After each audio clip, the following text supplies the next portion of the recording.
무슨 놀이지? 저거됐어. 아, 이렇게 힘들어서 먹고 살기 힘든데 왜 집을 떠나나? 항상 여러 식구가 들어오니 누워있고 그러니까 누워있다고요? 왜 누워있나요? 목숨 가니까. 우리 집에도 저런 사람들 많이 찾아왔어요. 밥 달라고.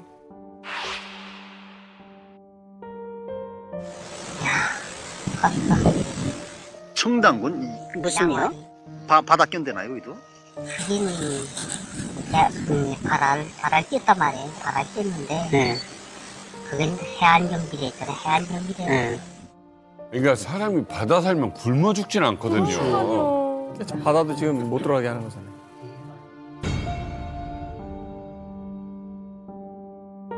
한 집에서는 지금 길 말이에요. 길. 네. 여기서 있었지. 개를 잡아들여 왔다. 네. 야, 그라, 야, 그러니까 아마 총쏜 것 같아. 아마 총쏜 것 같아. 야, 이게 말이 되니. 꽝 하고 쏘니까 막 어떨 같이 그저 가로운 속대 군대도 발품 아니에요. 군대가. 근데 완전 아까워 사봤으니까 그러니 질질질질 개 미친 게 끌고 끌고 갔다고. 개를 잡아들여 어떡해, 왔다. 너무 불쌍해. 내가 그때 보고 이야 그건 지금 그러니까 바다에 들어와서 길잡이에서 나가는 사람을 총으로 쏴가지고 다리가 맞았다. 다리를 맞춰야 근데 그렇게 된 건 뭐 제기되지 않나요? 이게 되는지 못 되는지 아마 그거랑 무방하는지. 그러니까 뭐 쏴도 된다고 한 게구나. 그렇죠. 그러니까 나쁜 그래가 새끼들. 지었어. 이빨이 하나도 없어지고 이빨이 하나도 없어지고 그리고 영양 상태 안 좋으면 저게 군대가. 빠져요. 옛날부터 공양을 못 불망정 조금 되지만 해서는 못 있지 않습니까? 그렇죠. 너무나도 사서 없어요. 이제는 그런 분들도 말하는지 이런 교양 단계는 끝났다. 교양 단계는 끝났으니까 그저 부담해야 돼서 그래서 우에서부터 하라는 대로 그저 가차없이 그저 쏴가지고 영내에 들어서게 되면 무조건 발사하라는 그거단 말이에요.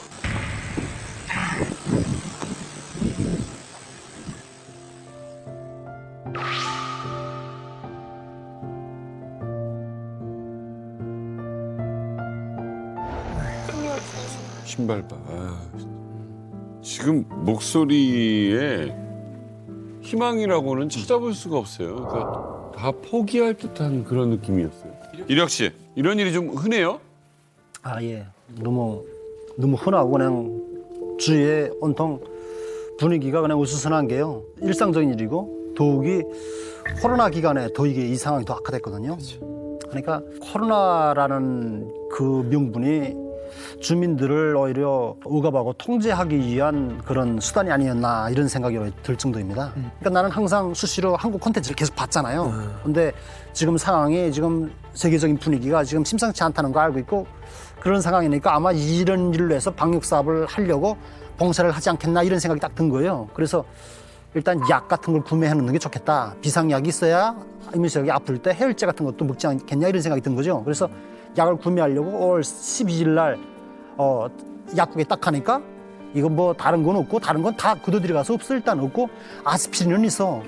아스피린이라도 쓰려면 가져가 이렇게 주는 거예요.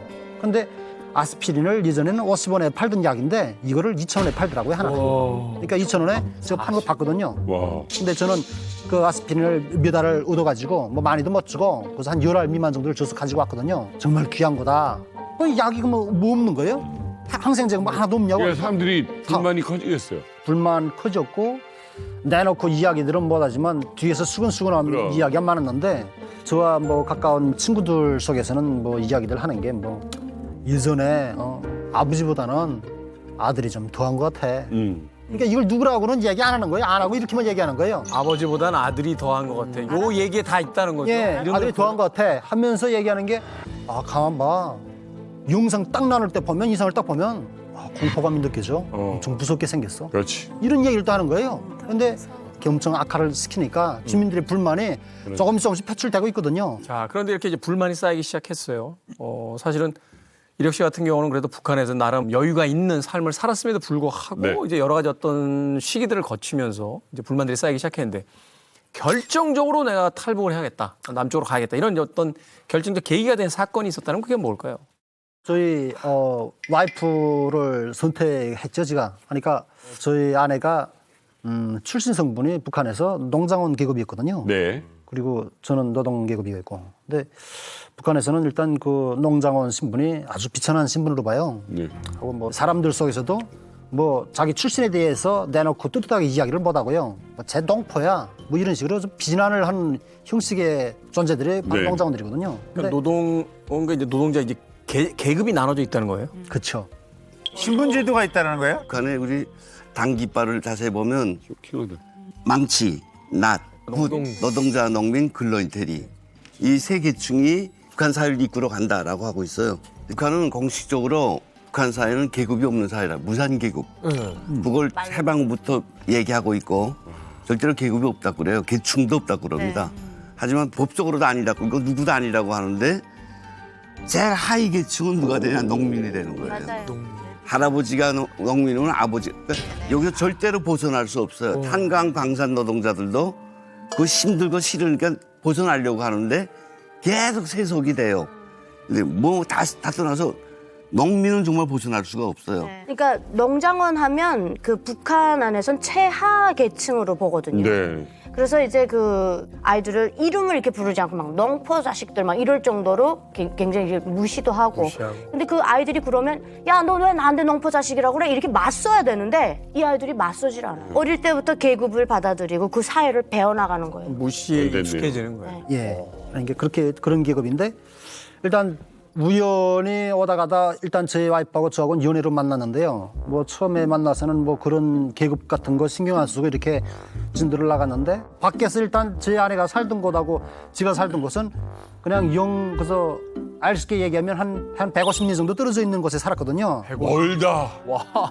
한 60km 정도 되네요. 중간에서 만나거나 혹은 내가 와이프 동네 가면 그 와이프 동네에서 와이프가 나와서 이렇게 몰래 만나는 식으로 이런 식으로 했거든요. 그러니까 저희 아내는 그 어린이집 선생님이었거든요. 어린이집. 그런 농장 유치원. 네, 근데 착했고 또 어렸고요.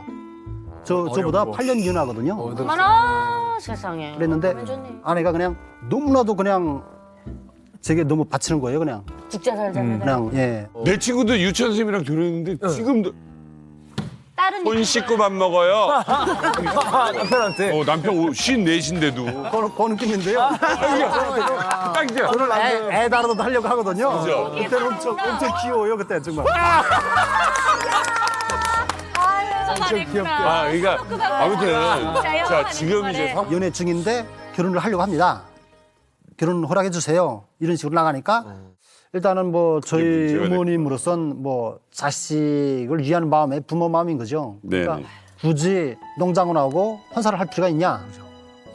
안 된다. 저희 부모님이 반대를 했고 예. 그러다 나니까 장인 장모님도 자존심에 일단은 사돈이 반대를 하잖아요. 그러니까 굳이 그런 집에 내 딸을 줄 수 없다 이런 식으로 반대를 한 거예요. 사랑하고 좋은 사람을 만났는데 여러 가지 조건 뭐 농장이 어쩌고 안돼 반대가 너무 심해요 지금. 그러니까 그 위기를 극복하는 방법이 지금 그냥 도를 넘어선 게 일단은 제 와이프가 가출을 했거든요.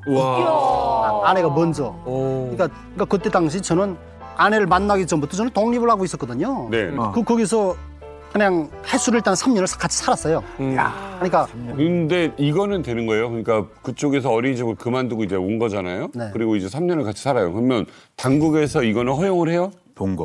계속 잡으러 올 것 같아요. 안 하는데 이제 안 돈으로 하는데? 또 메꾸는 거죠? 그러니까 물론 뇌물이 많이 들어갔죠, 그 기간에. 그쵸. 그러니까 그 평소에도 저와 이렇게 인맥이 있던 기간 사람들이 있으니까 예. 그냥 저를 커버해주면 봐준 거죠. 그렇죠. 이거 원래 안 되는 거고. 안 돼요, 안 돼요. 근데 그럼 왜 결혼을 안 해요? 반대 일단 아니에요? 결혼을 하면은 법적으로 뭐 기밀력 인원, 뭐 어느 소속, 어느 직장 노동자 뭐 얘 누구는 특정농장 농장원 그러면 바로 그냥 시스템에서 바로 그냥 그어버리는 게 얘는 노동자에서 삭제되고 그냥 농장으로 파기장이 나가고 말아요. 아, 계급이 다르고. 계급이 달라져. 야, 이거 그러니까 어머니가 반대하실 수밖에 없어요. 왜 결혼을 네가 왜 하니? 북한은 결혼이 남녀가 하는 게 아닙니다. 카스트잖아요. 집안과 그래서- 집안이고 그래서- 계급과 계급이 하는 거지. 사회주의라는 게 평등하다는 아 거 절대 아니에요? 안 해요. 이거 조선 시대에서 그렇죠. 예. 양반이 머슴사는 이쪽하고 결혼하겠다라고 하는 그거예요. 같은 거네. 말씀 잘하셨어요. 이게 북한이 그 조선이라는 왕조라는 봉건 제도를 타파하기 위해서 그렇게 노력을 했다고 하는데 안 좋은 건 다 따라하고 있어요. 조선 왕조에서 제일 나빴던 제도가 뭐냐면 아버지가 영의정이고 사대부고 나발이고 엄마가 노비죠. 자식은 무조건 노비예요.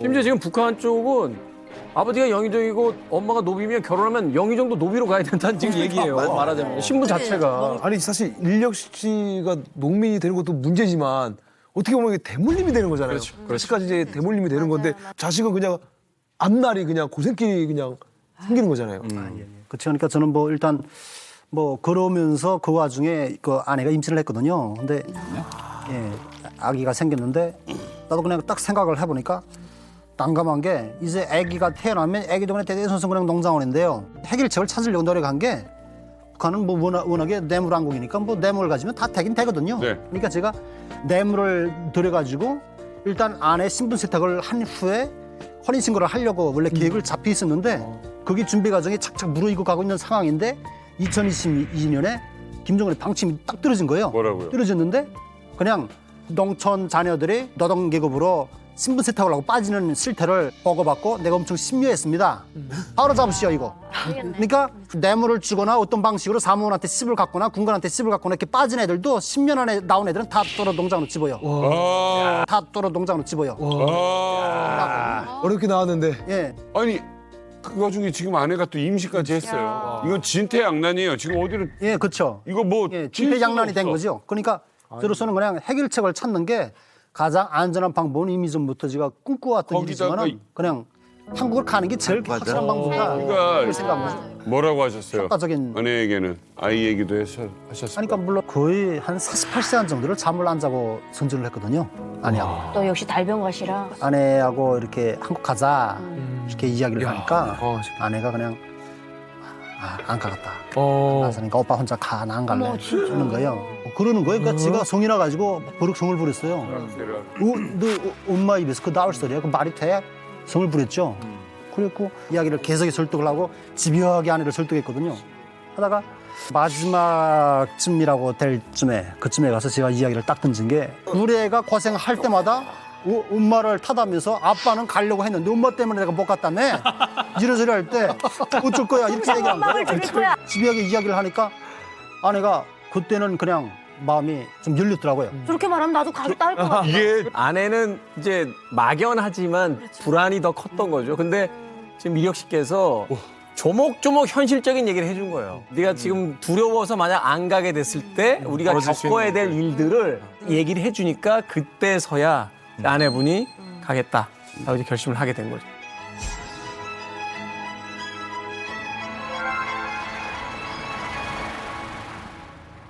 도대체 이 북한 사회에서 이 농민들의 삶이 어떤지를 우리가 실제로 보게 된다면 아마 이력 씨의 이 결심이 동의할 수밖에 없는 것이었다라는 걸 생각해 볼 수 있을 것 같은데 북한의 농민들의 실상의 삶을 이력 씨가 찍어 오셨습니다.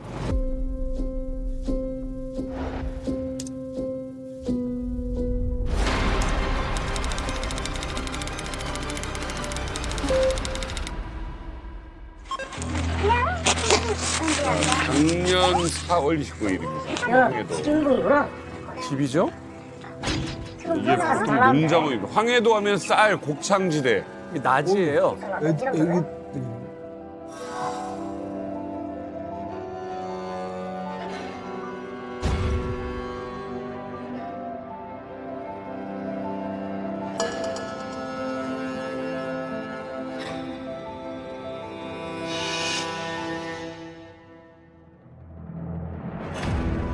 애들이 옛날에 봉건 시대 영상 보는 것 같다.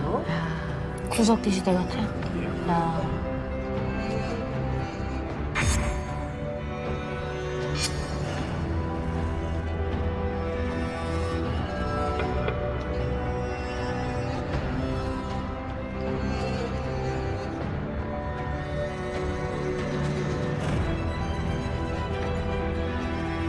며칠씩 승령이라요?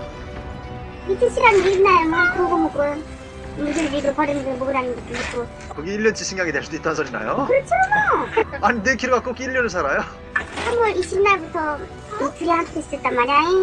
4월 3일까지 있었단 말이야. 하니까 나를 그냥 삽먹은 곳이단 말이야. 거기 곳이단 말이야.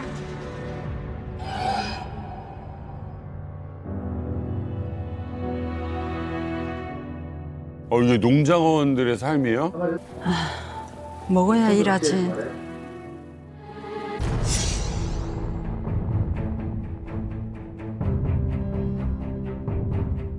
습되고 동작콩하고 감미하고 훔쳤대. 근데 감도 살만한 거 있댔는데 그게 없어졌다니까 말이야. 이거 분명히 못사는 놈이 들어왔다 하는 걸 알고들이 답답해서 야 이도 집 좀 못사니까 내가 만약 집 수색해서 북한의 동작 콩동작 안 나오면 내가 배를 보상해줄게 하고 소리 집을 들였단 말이야. 강내가 울릉강에니까 따가리띠 지덜면 못 가. 그러니까 진짜 두개 폈다잖아. 두개 펴니까 엄마가 시켰다가 그래. 아이고 어쩌니 도둑질을 하는 거야 이웃끼리. 배고프니까 살려고. 살아야 되니까. 저 정도 상황이 되면 이제 생존의 본능밖에 안 남아요. 우리 집 액정도 그 새끼가 가져가지 않아요? 국수도 주사를 가져갔대. 메모리, 액정 뭐 다 가져갔대. 하여튼 유민이건 메모리, 액정, 뭐 돈, 쌀은 또 뭐 가지고 다니면 또 뭐 복싱 일이 뭐 또게 먹고 다지.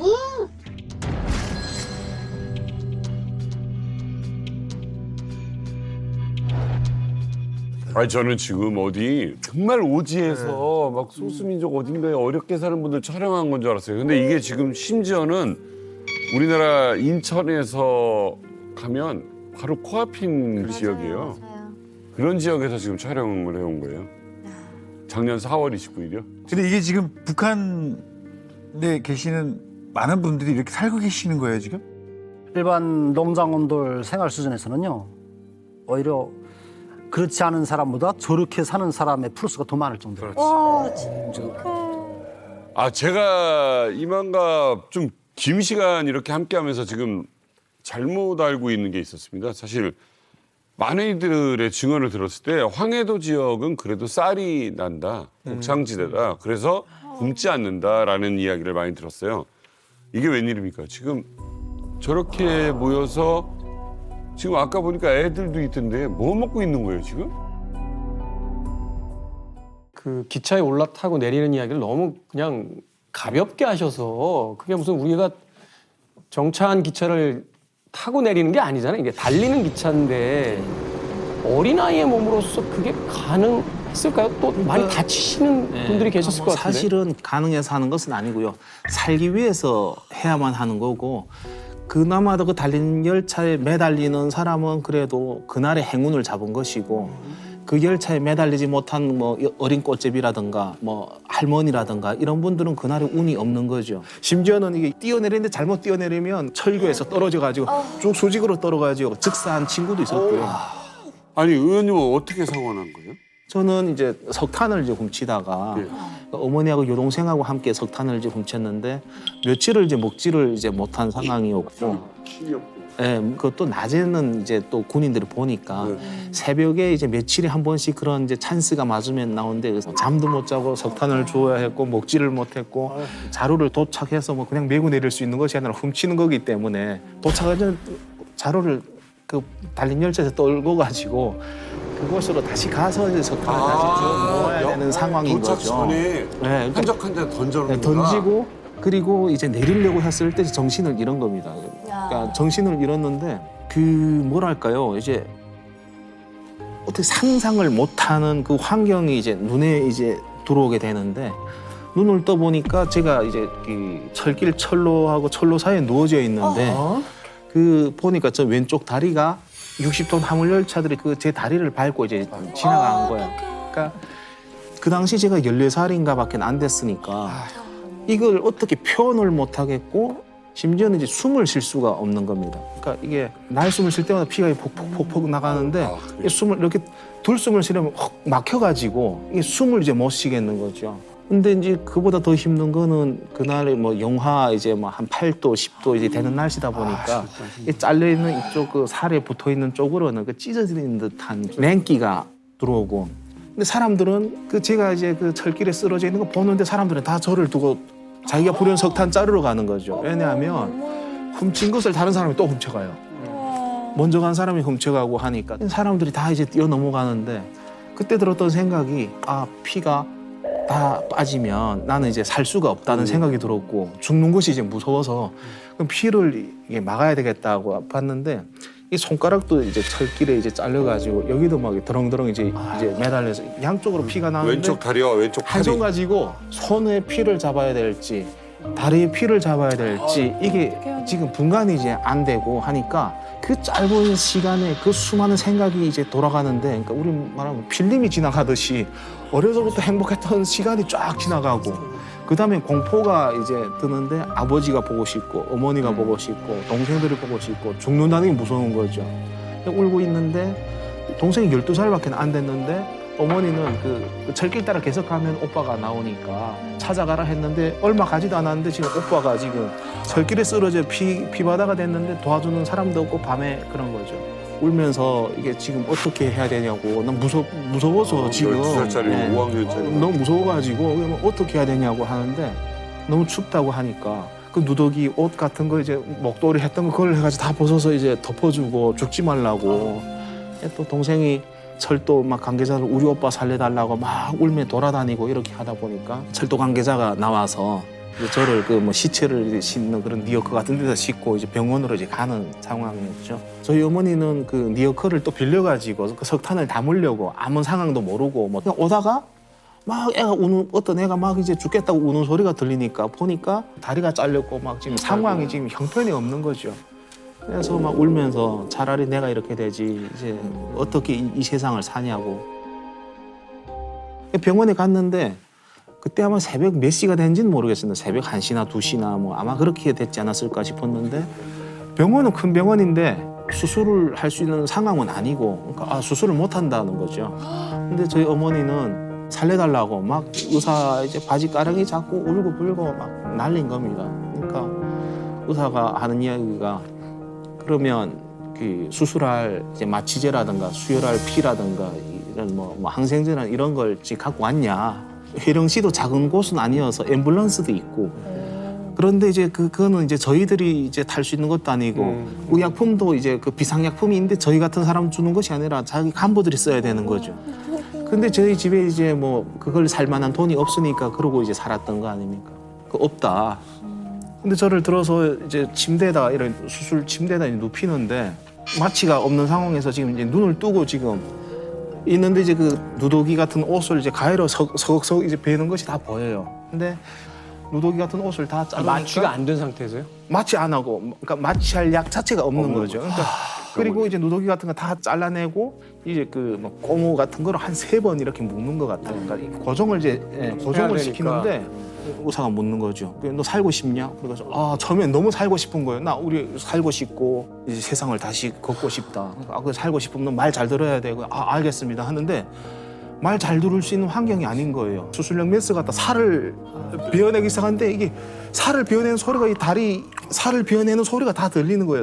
석석 이제 살을 베어내는데 이게 너무 고통스러우니까 그 영양실조 걸렸는데 뭐 힘이 어디서 나왔는지 모르겠는데 거의 발악을 한 거죠.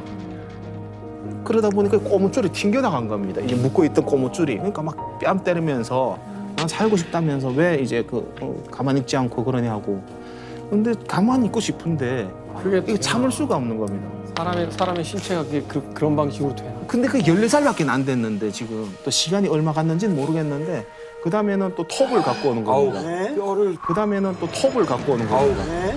톱을 갖다가 이 뼈를 써는 겁니다. 이게 그 소리가 이 척추, 뭐 손 이게 다 연결돼 있어. 막 그 떨림이 기절을 할 만큼이나 이제 막 나 이제 죽을 것 같다 이런 싶은데 그 고함 소리가 사람에게서 그렇게 큰 이게 그 고함 소리가 난다는 자체가 저도 놀라웠는데 그게 사람 소리인지 짐승 소리인지도 모르겠는데 차라리 그냥 정신을 잃었으면 차라리 나을 것 근데 이제 정신도 잘 안 있는 거예요. 그러니까 조금 잃으려고 해도 또 이게 그게 막 너무 고통스러우니까 그래서 이제 톱으로 뼈를 썰고 나니까 이게 또 각이 난 부분을 이제 줄칼 같은 거로 해가지고 또 그거 뽁뽁뽁뽁뽁 갈고 있는 거예요. 그러니까 이게 정신을 잃었어요 그때. 정신을 잃었다 눈을 이제 떴는데 눈을 떠보고 손이 없어진 겁니다.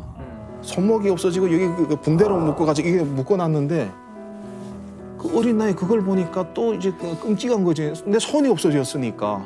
근데 아마 한 3시간 반 정도 이제 그런 수술을 했는데 제가 봤을 때는 이제 지옥이 있다면 이보다 더 이제 그 고통스러울까. 그러니까 의사가 안고 이제 수술장 밖으로 나갔는데 어머니는 정신 잃고 이제 쓰러지고 여동생은 그때부터 무서워서 그냥 벌벌벌벌 떨고 그냥 이제 무서워서 밤새 이러고 있고 그 소식을 듣고 이제 아버지가 내려온 거죠. 그 사고가 났다 해가지고. 그 아버지한테다 주는 게 그 아들이 다리를 자르고 손 자르고 그 누더기 옷을 해서 그 수술 폐기물을 갖다가 묻으라고 이제 주는 거죠. 근데 저는 이제 수술만 끝나면 고통이 끝날 줄 알았는데 근데 이제 그 병원 원장이가 돌아보더니 아니 이 수술도 잘못했다는 겁니다. 그러니까 이제 수술 또 해야 된다는 거예요. 근데 저에게는 뭐 수술을 더 하겠다 말겠다 할 수 있는 저에게는 의지가 없고 또 수술장에 들어가서 이제 그 원래는 이제 뭐 관절 뼈가 있었던 것도 빼고 또 톱으로 썰고 심줄 또 자르고 또 봉인하고 이런 수술을 이제 또 했던 거죠. 그때는 마취했어요? 그때도 마침 없고. 이게 말이 되냐고요. 그리고 이제 그나마 병원이면 먹을 것은 있을 거라고 부모가 저를 이제 병원에다 맡겼는데 이게 그 멀건 이제 밀가루로 된 이제 죽을 줘요. 그러니까 그런 그 급식 그 한자 급식으로 해가지고 근데 그것도 한 며칠을 이제 가니까 없는 겁니다. 그러니까 그냥 이제 퇴원을 시켜버리는 거죠. 그걸 줄 수 있는 환경도 아니고 하니까 그냥 그래서 뭐 집에서 이제 다리가 이제 썩어나는 그 고통에서 이게 뭐 항생제라든가 이런 걸 맞아야 되는 거고 진통제를 맞아야 이제 아프질 않은데 근데 우리는 먹을 건 없고 그걸 살 돈도 없고 하니까 뭐 어떻게 해야 돼 이제? 다음 날이 되니까 이 다리가 벌써 이게 뭐랄까 이게 부어가지고 염증이 시작되는 거예요. 그러니까 체온이 엄청나게 올라가죠. 북한 체온기가 41도까지인가 있어요. 그 체온기가 그 끝에 뭐 더 올라 못 갈 정도가 돼 있고 고열이 그러니까 마지막에는 그냥 시체처럼 그 방 구석에 있는데 그 살 썩은 그 악취가 엄청난 겁니다. 뭐 이제 집으로 오니까 사람들이 아버지 공장 사람들이 와가지고 어차피 얘는 못 사니까 그냥 큰아들은 이제 포기하고 살아남은 애들이라도 이제 먹여 살려야 되지 않겠냐. 근데 제가 지금 듣고 있어요. 아직 목숨이 붙어서 지금 아직은 숨이 안 넘어갔는데 그 어른들이 그런 이야기를 하는 거죠. 그러니까 너무 세상이 싫었고 어른들이 너무 이제 야속한 생각이 들었는데 아버지가 그러더라고요. 지금 듣고 있으니까 그런 이야기를 하지 말라고. 우리 집안 일이니까 사람이 이제 어떻게 목숨이 붙어 듣고 있는데 그런 이야기를 하냐. 그러니까 저도 이제 슬펐죠. 슬펐는데 뭐 먹을 것도 없었어요. 근데 저희 그 10살 뭐 그 정도 된 남동생이 있었는데 진짜 그 장마당 앞에 가서 가만히 앉아 있는 거죠. 사람들이 먹다가 가끔 버리는 그 국수면을 이제 하루 종일 주워가지고는 걔는 나를 그걸 이제 내 입에다 넣어주고 얘 자체도 굶어 죽게 생긴 거죠. 그 영양실조가 얼굴이 다 부어 있는데 그게 얼마나 먹고 있었겠어요. 그 음식인데 북한에서는 최고의 음식인데 애들 심리가 그게 입에 이제 들어가고 싶은데 그걸 안 먹고 갖고 와서 씻어가지고 저 입에다 넣어주는 거예요. 형님 죽지 말고 이제 살아서 살아라고. 한 7개월이 되니까 그래도 이제 살아남았고. 북한이 얼마나 지금 낙후된 사회냐면 최초의 마취약이 개발이 된 게 200년 전이에요. 그러니까 의료시설이나 그 환자들에 대한 어떤 상태가 200년 전의 시대를 살고 있다는 거예요, 지금. 그때만도 못한 거예요. 그렇죠. 그때만도 못한 거죠, 오히려. 그러니까 이게 사실은 같은 2023년을 산다고 하지만 어떤 공간성에 따라서는 이게 사실은 18세기를 살고 있는 사람들의 그 환경 속에서 지금 살고 있다는 거니까. 이게 참. 팔다리를 잃으셨잖아요. 그 뒤로 기차만 보면 놀래서 도망가셨겠네요. 온 가족이 다 움직여도 이제 먹고 살기 힘든 곳인데 그러다 보니까 제가 들었던 생각은 가족을 위해서는 나도 무언가 하지 않으면 눈치가 보여가지고 그 와중에 나도 이제 무언가를 해야 되겠다고 싶어가지고 목발은 짚어야 되는데 한쪽은 손이 있으니까 목발은 짚는 거고 한쪽은 손이 없으니까 끈으로 이제 목발을 묶어가지고 그리고 다시 나간 것이 화물열차인 거예요. 북한 주민이 직접 촬영한 영상 그 두 번째는요. 이거 찍다가 네. 걸리면 정말 죽을 수도 있는 있는 목숨을 걸고 찍은 영상이라고 합니다. 그러게요. 이게 지금 북한에서 제일 무서워하는 것 중에 하나가 공개 재판이거든요. 공개 재판. 현주 씨, 이게 굉장히 좀 무서워하는 거죠, 북한에서? 왜 그러냐면 보통 그 재판소에서 따로 실내에서도 재판을 하는데 공개 재판할 때는 뭘 생각하냐면 공개 처형이 있을 때마다 공개 재판을 해요. 예, 그래서 공개 처형자들만 나오는 것이 아니라 한 30-40명 정도 죄인들이 나와요. 그래서 너는 무슨 죄를 지었기 때문에 15년, 7년형에 처한다, 무슨 형에 처한다, 그리고 사형에 처한다. 그다음에 사형 선고 받은 사람들은 바로 입에다 물리고 미리 세워놓고 말뚝에다 세워놓거든요. 그 자리에서? 네, 그 자리에서. 그 자리에서 그냥 뭐 여기서처럼 무슨 항소하고 뭐 이 변호사 없어요. 그냥 그 자리에서 형 그냥 처하게 되면 거기서 바로 집행하는 거예요. 근데 공개 말 그대로 그 공개적으로 하다 보니까 그때는 중학교 1학년부터 다 우모적으로 가서 모여요. 거기 가서. 그래서 모이고 시간 만약에 정각 2시에 시작한다 그러면 1시부터 사람들이 모이기 시작하고 그러는 동안 혁명가요를 틀어내. 방송차가 딱 나와요. 스피커가 달린 차 있잖아요. 그래서 그 상황에 맞는 좀 살벌한 노래 무슨 뭐 민중얘기 뭐 이런 노래를 장르가 있어요. 그 공개 처형할 때는 그 노래를 방송으로 딱 이렇게 틀어놨다가 그다음에 공개 사용하기 직전에 한 15분 정도는 공연을 해요. 보안소 선전대에서 나와가지고 공연을 하고 그다음에는 바로 시작하는 거죠. 예, 그때는 살 떨려요. 모든 게 떨려요. 저렇게 죽는 사람이 저랑 아무런 상관이 없지만 예, 공포를 주기 위함이죠. 그렇죠. 자, 오늘 저희가 여러분들에게 보여드릴 영상은 북한의 공개 재판에 관련된 겁니다. 자, 아마 저희 이만갑에서도 처음으로 이 공개 재판 장면을 실제로 보여드리는 것 같습니다. 공개 재판 현장 보시죠. 신의주입니다. 자, 공개 재판을 받는 사람들인데 굉장히 수가 많아요. 오늘 우리는 각종 범죄와 이 사회주의적 행위 자료를 폭로하는 어떤 무슨 모임을 가지게 됩니다. 몰래 찍은 거죠 지금? 네, 몰래 카메라. 영천번호 98번의 변호사는 남서전 영화 한 편과 남선 노래 75곡을 메모리 기억기에 입력하여 수사하는 본행위를 감행하다 적발되었습니다. 어머, 어떡해. 여덟의 독행부터 선전하기 선전하기에 영롱함을 입력시켜야겠고 이걸 재밌게 본단 말이에요. 부산동 78번 주양 김옥수는 지난 기간 예언 행위와 예언 정권 포착 행위로 타사에 걸쳐 법적 처벌을 받고도 개선하지 못하고 인포동 70만 문자 중에 3차에 걸쳐 뇌물하도록 정권을 포착해주고 고대가로 돈을 받아 가정생활을 하자는 범죄행위를 감행했습니다. 또 신원건설 사업소 노동자 자기를 낳은 키운 사모인데 아버지를 멸시하다 아버지 이래서 죽였단 말이야. 자기 아버지를 동요하고 있네요. 범죄 인정해라는 넌 사람을 계십니다. 마땅히 이 죄에 대한 책임을 지하네. 따라서 그렇게 말 안 하면 또 때리니까. 굉장히 참 충격적인 모습이네요. 무섭네요. 네. 예. 공개 재판을 할 수밖에 없는 게 그때 고란의 행군 때 소주 잡아먹고 자꾸 이렇게 그 공장에 있고 뜯어다 내다 파니까 배고픈 사람들이 악밖에 안 남았잖아요. 그러니까 김정일 그때 지시를 내렸어요. 총소리를 내야 된다. 하지 말라 해도 배고픈 사람들을 하니까 이거를 한 번씩은 분기마다는 아니지만 1년에 뭐 2-3번 할 때도 있고 자주 할 땐 분기마다 했었어요. 이걸 자주 해줘야 그래도 그 공포 효과가 있는 거예요. 시범 케이스. 그 공개 재판을 지금 보니까 앞에 어린 학생들이 있어요. 한 초등학교 1, 2학년 학생들. 어린아이들 때도 본 적 있어요, 이런 거? 저 초등학교 2학년 때인데 수업하다가 갑자기 이제 다른 반 선생님이 오신 거예요. 와가지고 저희 담임 선생님한테 뭐라고 말씀하시더니 운동장에 다 모이래요. 그래서 나가보니까 다른 반 친구들도 다 나온 거예요. 그래서 그 친구들하고 같이 간 게 저희 고향에 해방산이라는 곳이 있거든요. 갔는데 이제 저희 학생이라는 이유로 키가 작아서 안 보이니까 맨 앞에 앉히고 이제 뒤에 사람들이 있고 한참 있는데 정말 말뚝이 앞에 하나 있고 그 안전원 두 명이서 이제 제수를 끌어내오는데 걷지 못하는 거예요, 이 사람이. 딱 보니까 진짜 그대로 둬도 며칠 못 살 것 같았어요, 제가 볼 때는. 근데 그 사람을 말뚝에 묶이더니 뭐라고 막 말하고 이제 이렇게 3발씩 쏘는 거예요.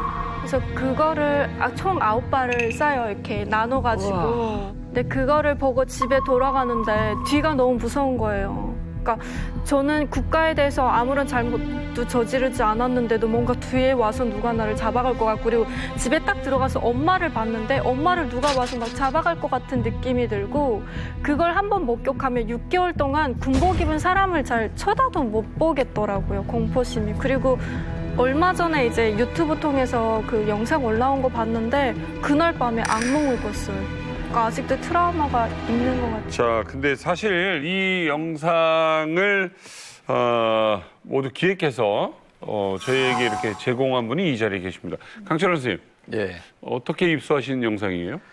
그러니까 이제 이게 2011년도에 저희하고 연계돼 있던 북한의 좀 핵심 간부들 이런 라인들이 있었는데 자기네가 힘이 있다는 거예요. 그래서 어떻게 힘이 있는데, 그러니까 우리가 시키는 걸 하겠대요, 해보겠대요. 그래서 공개 재판 열린다고 이제 소문이 나 있는데 그것도 찍을 수 있냐니까 찍을 수 있다고 그러더라고요. 그래서 한번 해보라 했더니 진짜 찍어 왔어요. 와. 근데 이제 보통 보게 되면 일반 주민들은 앉아 있고 군인들이 무장 붙여 서 있고 보위원들이 다 보고 있잖아요. 그러니까 이거는 찍을 수가 없어요. 이거 보위원 아니면 찍을 수가 없어요, 이거는. 그러니까 보위원 아니면 군대가 찍는 건데 어쨌든 그걸 딱 찍고 나갔을 때 저희는 굉장히 놀랐습니다. 어떻게 이걸 찍지?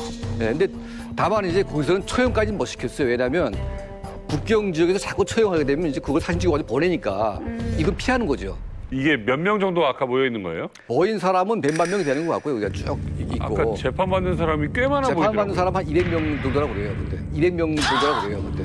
200명을 한꺼번에 몰아놓고 예. 어린 학생들이 한국 영화 한 편 음악 75곡을 다운받았다고 저렇게 그렇죠. 공개 재판을 당해요? 예, 그러니까 뭐 초등학생, 중학생, 고등학생들이 이제 남한 노래, 남한 드라마 여기 다 빠져 있으니까 얘들을 다 불러가지고 애들을 한데 이제 지금 이제 협박을 하는 거죠. 그러니까 약간 교육시키는 것 같더라고요. 예. 근데 이 공개 재판이라는 게 사실 공산주의 혁명 초기에 그런 게 시작이 됐잖아요. 예. 근데 지금 이 시대에도 이게 계속된다는 거는 저는 처음 봐서 너무 좀 충격적이고, 예. 그리고 또 이렇게 대규모로 하는 걸 저는 본 적이 없는 것 같아요. 그러니까 제가 있을 때만 해도 이제 뭐 공개 재판할 때는 한두 명을 이제 처형할 때 주로 재판을 했는데 90년대 중반 이후에 막 300만이 아사하고 나라가 이제 엉망진창으로 흐트러지니까 한두 명을 처형하거나 한두 명을 처벌해가지고 이게 통제가 안 되는 거예요. 그래서 아예 한꺼번에 다 모아놓고 한꺼번에 다 처리를 하는 방식이 나온 것 같아요. 그래서 처형 방식도 막 수십 명 모아놓고 기관총으로 쏜다든지 이런 식으로 약간 바뀐 것 같아요. 그때부터. 그래서 아마 저는 대규모의 공개 재판은 이제 90년대 중반 이후부터 이제 발생한 것으로 보입니다. 아니 아까 마지막 영상에서 그러면 그 아버지를 살해했다고. 아기를 낳은 힘은 사모인데 아버지를 그 멸시하는 아버지 애에서 죽였단 말이야. 그런 사람들도 그럼 다 사형이겠네요. 그러니까 이제 북한에서는 이제 살인죄는 무조건 사형입니다. 그리고 이제 아주 부득이하게 살해를 하고 싶지 않았는데 죽인 경우에는 무기징역 가는 경우가 있는데 대부분 사형을 처하거든요. 그리고 이제 정치범들은 이제 살인을 안 했어도 정치적인 이유로 뭔가 하게 되면 사형을 처하는 경우가 되게 많아요. 이게 말이 재판이지 그 일부러 공포의 전파를 위해서 이렇게 공개 재판 직접 하는 것 같은데 지금 이만갑 식구 중에 이 자리에서 공개 재판을 당해보신 분이 계십니다. 예. 설미 씨, 네네. 공개 재판을 당해보셨어요? 네, 공개 재판을 제가 정말 수차례를 했어요. 그러니까 범죄는 하나인데 저도 아이 때 앞에서 막 이렇게 앞쪽에 서서 이제 외칠 때 뭐 비겁하지 가려면 가라 이거 막 하다가 제가 거기에 설 줄은 진짜 몰랐는데 공개 재판 나는 할 대상이 아닌 줄 알았어요. 진짜 이제 좀 살인범이나 서는 줄 알았는데 2009년도에 북송이 되는데 그때 김정일이 방침이 내렸어요. 비법 월경은 마약과도 같습니다. 엄중하게 처리하라고 해서 들어가서 구류장 안에 제가 있는데 문을 따고 나오라는 거예요. 그래서 처음에 딱 나갔는데 제가 살던 동네에서 먼저 재판이 시작되더라고요. 저하고 인맥이 있는 중학교, 고등학교, 대학교 다 돌아다니면서 콘서트처럼 공개 재판 개망신 시키는 거예요. 사람들이 봤을 때 나라를 배반한 저런 자는 저렇게 된다는 거를 다 한 명을 저를 세워서 1000명을 교양시키자는 건데 그리고 퍼포먼스를 어떻게 보여주냐면 사람들 딱 앞에서 233소 전단에 의해서 징역 1년에서 5년까지 처한다. 여기까지만 해요. 공개 재판에서는 형기를 안 때려요. 아, 선고를 안 하네요. 선고는 안 하고 그거는 내부 재판이 또 있어요. 재판이. 앞에서 처한다 하면 내 뒤에 있는 안전원이 딱 나와서 수갑을 쫙 채우고 뒤로 돌려갖고 머리를 손으로 딱 쳐요. 머리 숙이는 거. 나가. 이렇게 해서 퍼포먼스를 다 보게 해요. 그래서 그 사람들이 나라를 배반하면 이렇게 되겠구나. 그래서 모든 혜택들이 있으니까 군부대. 자, 이제 약간 안쪽으로 들어간 것 같습니다. 여기는 어디입니까? 여기 나선시장이에요. 나선시장. 사람 많다. 이 흔히 얘기하는 장마당 같은 건가요? 네, 장마당 맞습니다. 엄청 크네. 여기서도 촬영을 못해서 몰래카메라로 찍은. 하나는 전체를 위하여 전체를 하나. 분별. 사람 분별서 돈도 많이 벌고. 유통이 안 돼서 이렇게 사람 많은데. 많아도 어떻게 물건이 유통이 돼야 되겠는데 되지 않아. 그래도 정말 부모님 조선 사람. 부모님이 여기 하루 나오면 얼마 정도 벌어요?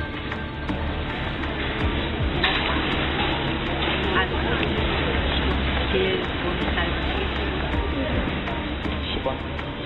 아, 중국 돈. 잘 버는 게 못 벌면 얼마? 빵, 0.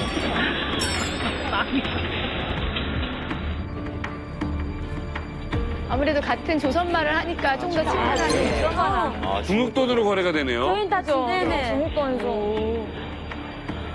아, 여기 정식으로 매대가 잘 돼 있는 곳이네요. 여기는 정식인가 봐. 네네. 되게 복잡하고 사람 되게 많더라고요. 여기 있는 물건들은 다 이쪽에서 제작한 겁니다. 아, 여기저기서. 인라인 스케이트야? 네, 인라인 있어요. 아, 저런 게 있어?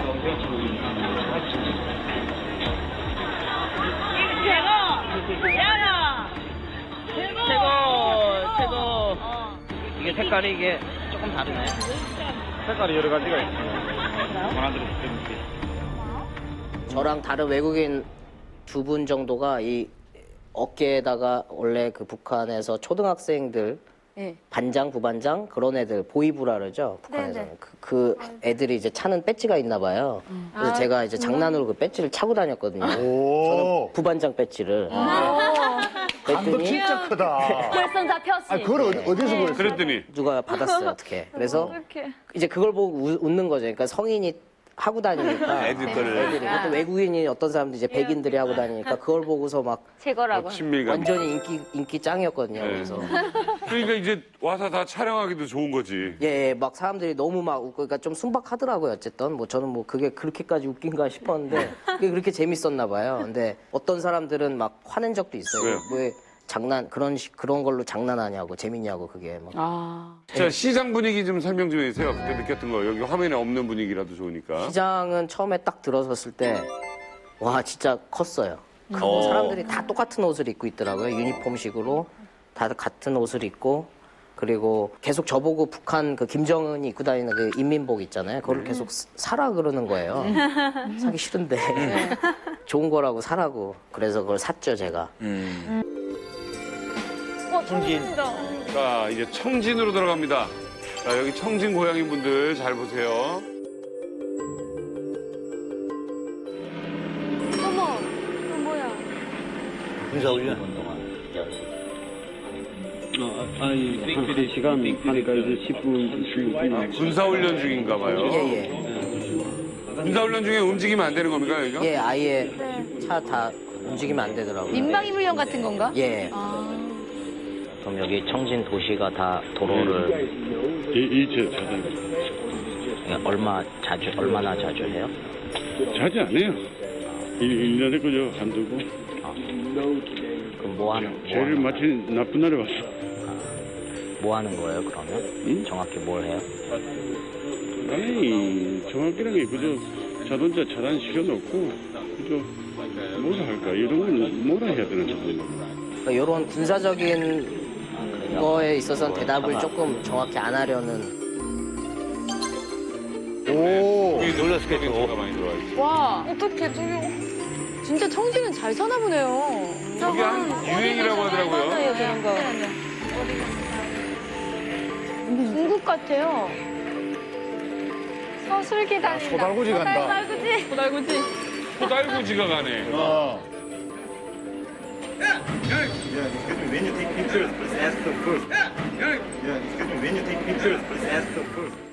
저기 같은 경우는 제가 편집을 하려면은 카메라 찍지 마세요 했을 때 바로 내려야 되는데 이제 편집 생각하고 너무 짧으면 이게 사용을 못 할 수가 있잖아요, 영상을. 그래갖고 몇 초 더 들고 있었죠, 저는. 찍지 마세요 했는데 한 1, 2, 3 하고.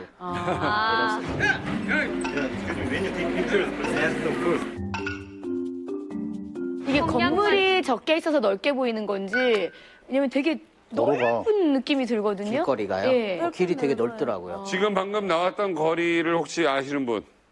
알아요? 거기 선운구라프라고 거기 수남구역에 있던 건물이거든요. 처음에 나왔던 영상. 거기 제가 거기 식당에 자주 갔었어요. 그리고 이제 인라인 타던데 저도 인라인 타던데요. 거기 저희 동생이랑 같이. 근데 저희 거기 나무 없는 이유가 그거 가로수 다 배불했어요. 그 도로가 어지러워 보인다고. 다 이렇게 배불했어요. 2011년도인가 그때 다 배불했어요. 근데 소달구지가 다니네 진짜? 네, 그거 다니더라고요. 뭐 도시에서 몇 번 본 것 같아요. 안내원이 뭐 사람들한테 질문 너무 많이 하고 자꾸 그러면 자꾸 물어보지 말아라 뭐 이런 얘기는 안 하나요? 가이드가 없을 때 했었죠. 없을 때도 있어요? 예, 가이드가 이제 화장실 갈 때나 화장실 갈 때 한 45초 정도 네. 내지는 뭐 몇 분 정도의 시간이 있잖아요. 그래서 그때를 틈타서 물어보고 아니면은 제가 화장실을 가야 된다고 하면서 화장실 따라오지는 않잖아요. 그때 가서 이제 가는 길에 사람 있으면 물어보고 그랬어요. 근데 군사 얘기하면은 다들 저렇게 피합니까 얘기를? 민감한 얘기를 피하는 사람도 있었고 안 그런 사람도 있었고 근데 이제 어떤 사람들은 못 알아듣는 척하는 느낌을 제가 좀 받았어요. 다음 영상 또 있습니까? 이제 보시죠. 여기는 어디입니까? 여기는 이제 식당 아닙니다. 노래방이요. 밥을 먹고 노래를 불렀었죠. 쪽 노래 부르면 춤춘다. 저 마이크 잡으신 분은 저 운전해 주셨던 분이에요.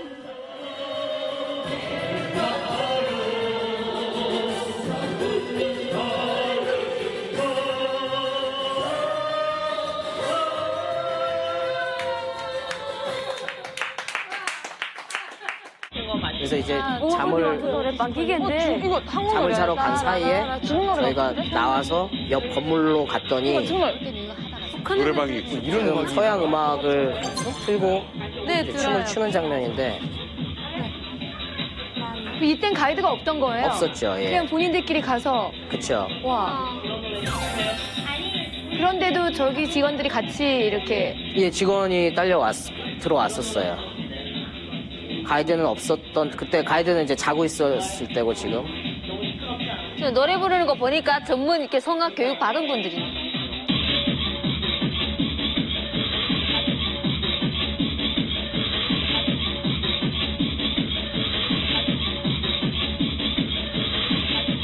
그런데 가사가 없어요. 예, 뭐 틀더라고요. 저 디스코풍의 서양 음악. 일행보다 종업원이 더 많은 느낌이에요. 종업원이 거기 한 4명 정도 있었고요. 다 같이 놀아주는 거예요? 예, 뭐 처음에는 찬양곡 부르다가 제가 다른 음악 틀어달라고 하니까 머뭇거리더니 저런 서양 디스코풍의 어떤 서양 음악을 틀고. 영상 보겠습니다. 지금은 조현중 감독이 북한에서 직접 찍은 영상입니다.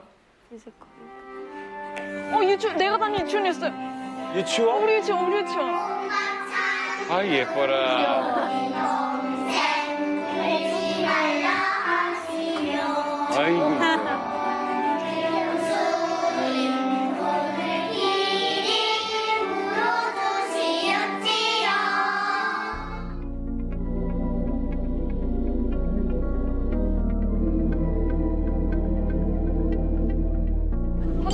학교 청소에 너무 하기 싫은데. 너무 하기 싫은 거지 지금. 빗자루가 대충대충이야. 아이고. 세상에서 웃고 가는 우리는. 웃기고 있네. 컴퓨터실인가? 컴퓨터실.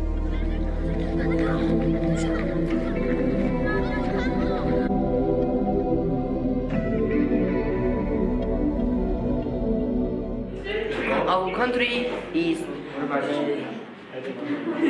developing and the wise leadership of the great leader Marshal Kim Jong-il. Yes. The respected Marshal Kim Jong-un.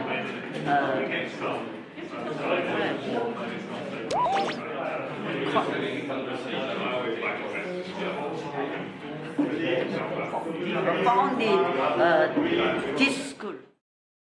아니 영어 실력이 잘생겼다. 아니 선배님보다 난데요? 제 공부 되게 잘하는 애예요. 여기 배지가 모범소년단은 배지요. 공부 잘하는 애들 받는. 그죠. 아 그래? 아까 유치원도 그렇고. 그쵸, 제가 다닌 유치원이에요. 근데. 아, 정말요? 네, 제가 다닌 유치원이에요. 아 그래? 저기를 네, 제가 다닌 유치원이에요. 좋은데 다녔네. 네, 좀 좋은 데 다녔어요. 아니 왜냐면 기분이 어때요? 아이들이 마르고 이런 아이들이 없어요. 네, 저기가 좀 잘 사는 애들이 다니는 예능 유치원이에요. 저기 막 가야금도 배워주고 막 춤도 배워주는 그런 데인데. 그러니까 보여줬겠지. 잘 사는 애들만 가는 데죠. 그렇지. 그때 유치원에서 하던 노래 조금만 해줘봐요. 아, 저요? 네.